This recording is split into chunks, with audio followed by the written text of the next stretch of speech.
Mahilig ka bang kumain ng pako? Tara magluto tayo ng ginisang pako with tuna. So, igisa lang muna natin itong onion, tapos idagdag na natin yung garlic.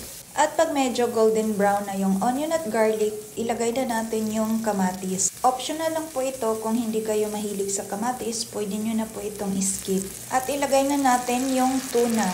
Canned tuna ang gamit ko. So, wag na nating patagalin, pwede na nating ilagay ang pako leaves. At halu-haluin lang natin ito at pwede na nating ilagay ang red bell pepper. Tapos timplahan natin ng mushroom powder, durog na paminta, at lagyan ng konting tubig. So tatakpan lang natin ito at babalikan. At lumipas ang 1 minuto, ito ay luto na at hahanguin lang natin ito. At ayan na nga, ito na nga yung finished product natin, 'di ba? Napakadali lang maluto at alam nyo bang napakasustansyado nito. Hindi ko lang alam kung kumakain kayo nito or meron bang nagbebenta nito sa inyong lugar. At kahit nga dito sa amin, bihira lang din ang nagbebenta nito. Pero ito lang talagang masasabi ko sa inyo. Sobrang sarap nito at napakasustansyado pa. So thank you for watching!